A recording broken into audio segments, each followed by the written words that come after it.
greatest. We're talking the greatest star. That's with 2 R's. Miss Vanessa Sears, what was your first job? Oh, fully kinky boots at Mervish.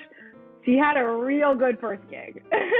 I got to play Nicola in the Canadian premiere, and it was incredible and terrifying and amazing. And never look back. You've been working ever since. Vanessa Sears and I have worked together for 4 years.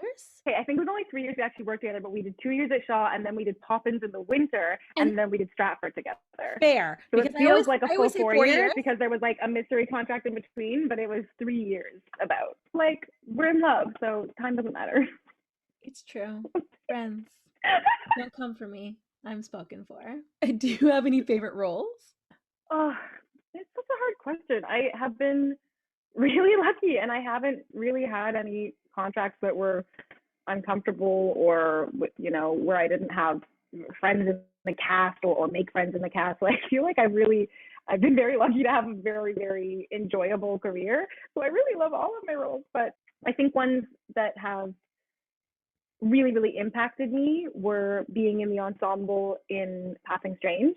That was the first time I ever got to do an all black show. It was with Obsidian and Musical Stage Company, and it was like blew my mind open both in content and form and creativity. Like, it was just everything. We did Magician's Nephew together, and Polly is very near and dear to my heart because that whole process was just like, it was like everyone was high all the time. Like, we had so much fun. We laughed so hard. It was just such a joy, process through to the end of the run. It was phenomenal.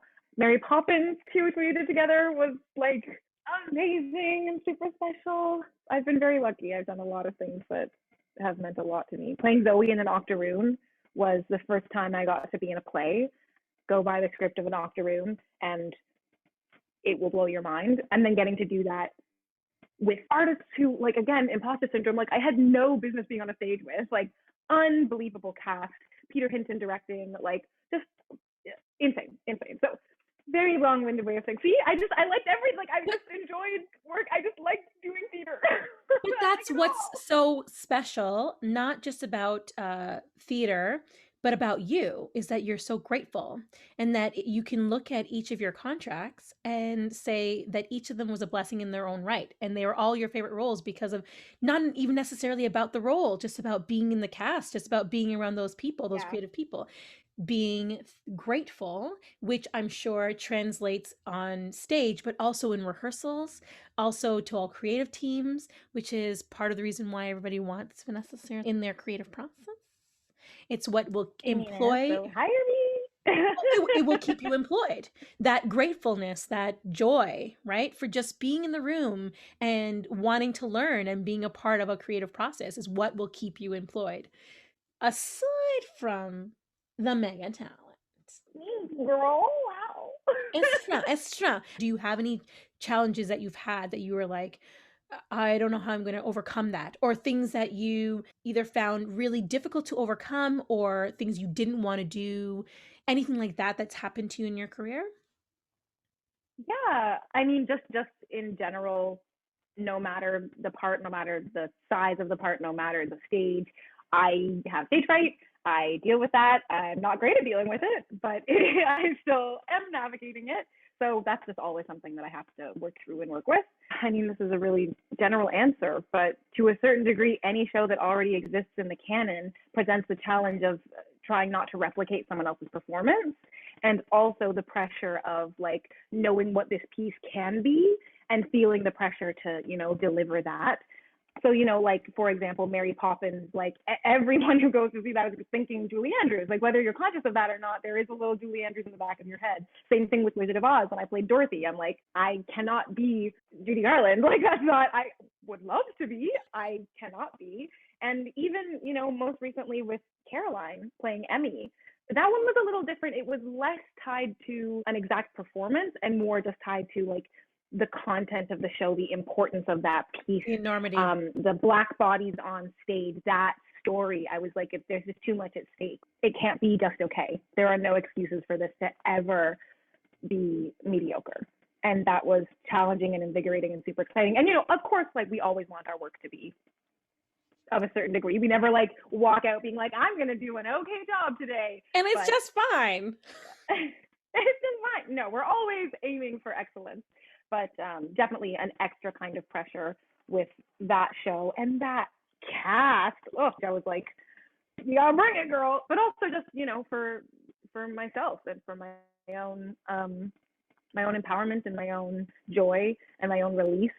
That was challenging in a beautiful, beautiful way. That's really important for people to know, that people that are great performers, that are, professionals, get stage fright, and then they work through it however that they do. And even you were saying that you don't even know how you're doing it. Sometimes you're just like, I just got to do it. I just got to do it. Doing things afraid. It's really important for everyone to know that you can do things and be afraid at the same time. You don't have to overcome the fear necessarily by like squashing it or getting rid of it. It might still be there, and you do it anyways. Scary to go into a business where you don't see anybody like you. You do it anyways. You do it anyways. Break through the barriers of things that make you scared, because that's how we get things done. That's how we change the world. That's how we become our best selves. Don't forget to subscribe so you never miss another episode of the Blacktor Studio. It might be scary hearing your voice for the first time recorded. Still scary, guys. And for the 50th time. It's still scary. It's still scary. Like that? Oh, I thought that was good. Why didn't she listen? I thought I sounded so much better than that. Nope, that's just the way I sound. Starr, you told me I could sing. Why did you lie to me? That was so rude. This is from two professional actors who sing for a living. It might be scary to hear. You do it anyways, and then by the grace of God, you get the job. And as you can see, it pays off for young Vanessa Sears. She has her little Dora. Where do you keep your Dora? Right now, it's like on a shelf very high where I don't really see it, but so cute. Someday it'll be like in a proper area. Eventually stashed away because I'm like, I'm not gonna like display my Dora. Like, that's so weird. They're like, welcome to my Dora what? A lot.